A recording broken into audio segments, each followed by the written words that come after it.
Hello everyone. इस video का topic is very interesting and अगर आपने देखा हो इट्स अबाउट गेस वर्क या तुक्का। How would you make a guess in your CLAT का पेपर। Now this is a question that lot of people might have thought about. आप में से कई सारे लोगों ने सोचा होगा कि गेस वर्क करना चाहिए नहीं करना चाहिए, एंड मेजोरिटी लोगों का थिंकिंग है कि बिल्कुल नहीं करना चाहिए। तो इस वीडियो में हम वही बात करेंगे। Now talking about guess work, अगर हम लास्ट ईयर का पेपर देखें क्लैट का या उससे पहले का पेपर देखें, जैसे 2024 का पेपर देखें, अगर आप पेपर इतना सिंपल आया था कि 120 में से people were easily attempting 115, 116, even 120 questions in the paper.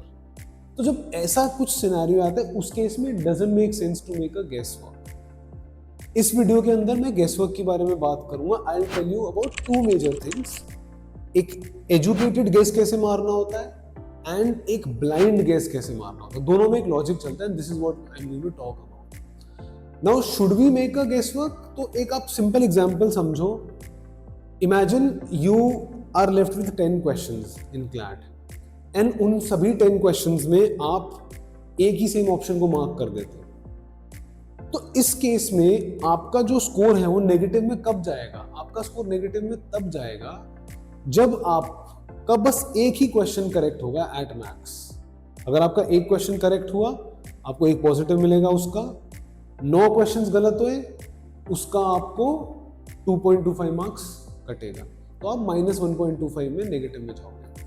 On the other hand, अगर आपका एक और सही हो जाता है, 2 क्वेश्चन सही हो गए, जो कि चांस है, अगर रूल ऑफ प्रोबेबिलिटीज के बारे में बात करें, उसे अप्लाई करें, तो 10 में से 2 क्वेश्चन सही जाना इज अ पॉसिबिलिटी, 2 या 3 सही जाना इज अ पॉसिबिलिटी। इस केस में आप या तो 0 पे रहोगे या फिर आप पॉजिटिव में रहोगे। तो इन दैट केस, क्योंकि आपकी क्लैट की और एलिट की जो मार्किंग स्कीम है that is +1 for correct answer, -2.5 for a negative answer, for a wrong answer, उस केस में you can go ahead with a guess work या फिर आपकी तुक्का मार सकते हो इन योर क्लैट का। Now let's talk about the two main aspects.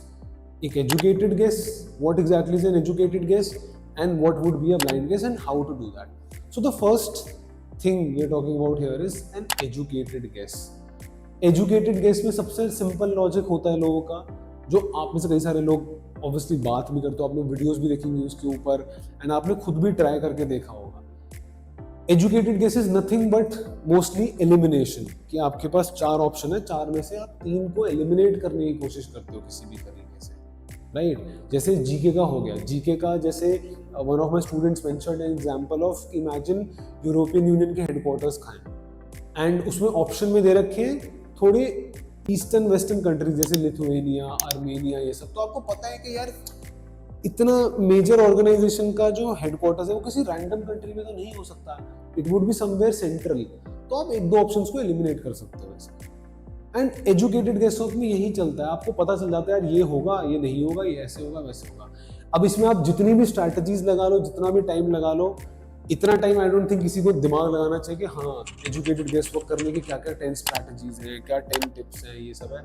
I personally do not believe in such things. I feel कि एजुकेटेड गेस वर्क, आपका ब्रेन इतना चलता है तेज कि आप बहुत ज्यादा टेक्निकलिटीज में नहीं जाओगे। हाँ, ये थोड़ा सा देख सकते हो कि मेजोरिटी क्वेश्चंस का कई बार आंसर इन एग्जाम्स में बी या सी होता है, that is something you can. And I have seen videos जहाँ पे पीपल हैव टॉक्ड अबाउट कि ऑल ऑफ द अबव कभी आंसर नहीं होता या होता है, नन ऑफ द अबव कभी नहीं होता।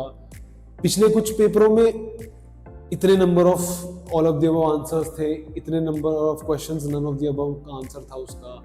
यार हर साल चेंज होता रहता है, you can not rely on judgement on these things. सबसे तो best judgement you can rely on is आप खुद सॉल्व करके देख सकते हो तभी, एंड सेकेंड इज कि आप थोड़ा सा एलिमिनेट करके देखो। तो एजुकेटेड गेस का ये सिंपल सा तरीका चलता है, there is nothing too special. Now we are talking about blind guess. Blind guess कैसे मारना है, एंड मुझे मेरे मेंटर ने, when I was preparing for entrance exams, तो मुझे ही मेरे मेंटर ने एक सिंपल सा तरीका बताया था ब्लाइंड गेस मारने का। उन्होंने मेरे को बोला था कि आपने इमेजिन, आपने जितने भी क्वेश्चन छोड़े, अगर सोचो क्लैट का पेपर एक अच्छे लेवल का आता है and you have attempted 100 questions out of 120, you are left with 20 questions. आपको बाकी 20 क्वेश्चंस में एक ही ऑप्शन मार्क करना है, एंड ये वो ऑप्शन होगा जो आपने बाकी 100 क्वेश्चंस में सबसे कम मार्क किए। ये लॉजिक मुझे उन्होंने बताया था, एंड मैं ये नहीं कह रहा कि ये काम करेगा या नहीं करेगा, इट इज़ वेरी सब्जेक्टिव, मतलब हर किसी पे अलग अलग कर सकता है, नहीं कर सकता। मैं नहीं कह रहा आपको करना चाहिए। All I am telling you is मेरे साथ मेरे को ये एक्सपीरियंस शेयर किया था and kind of worked for me. I will not suggest कि आप पेपर में सीधा जाके करो, ये मॉक में करके देखो, अगर करता है तो ठीक है, वर्क नहीं करता तो बिल्कुल मत करो। तो उन्होंने बोला कि अच्छा इमेजिन ऑप्शन बी है, सबसे कम मार्क किया आपने, आप बाकी 20 में ऑप्शन बी मार्क कर दो। तो नॉर्मल अगर हम प्रोबेबिलिटीज की बात करें तो आइडियली 20 में से 5 का आंसर रूल ऑफ प्रोबेबिलिटीज के हिसाब से वो बी ऑप्शन होना चाहिए। तो अगर मेरे 5 का आंसर बी ऑप्शन है तो मेरे 5 करेक्ट होंगे एंड 15 इनकरेक्ट होंगे। तो मेरा बनता है 5 माइनस 3.75। तो अभी भी मैं 1.25 स्कोर के प्लस में हूं। एंड क्योंकि मैंने उस वजह से इस ऑप्शन को इसलिए मार्क किया क्योंकि बाकी सब ऑप्शंस में ये सबसे कम आया था। In that case there is also possibility कि ये ऑप्शन मेरा 20 में से 8 क्वेश्चन का सही हो सकता है, ये 7 का सही हो सकता है। तो best case scenario it can be कि 8 का, मे बी 10 भी हो सकता है, यू नेवर नो, आप उस पर रिलाई नहीं कर सकते। तो अगर 8 का सही हो जाता है एंड मेरे 12 गलत हैं तो मेरा +8 -3 5 नंबर का फर्क पड़ रहा है just by not doing anything, just by marking the same option.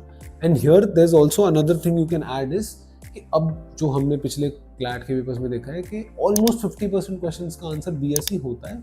Although this is not a very good parameter, but आप फिर भी देख सकते हो कि बीएससी कई बार होता है काफ़ी ज़्यादा। आप पिछले पेपर्स को भी देख सकते हो, बट एक बार ध्यान रखना, हर साल सेम ऑर्गेनाइजेशन पेपर नहीं बनाते, सेम कॉलेज पेपर नहीं बनाता, तो इट कैन डिफर, उतना ज़्यादा टेक्निकलिटी में नहीं जाना। बट ये ब्लाइंड गेस के मामले में I felt was a very good strategy that I was taught and it kind of work for me. I don't know it will work for you और नॉट, पर आप मॉक में इसको attempt करके देखो एंड फिर let me know in the comment section अगर आपके लिए स्ट्रैटेजी वर्क करी या नहीं करी।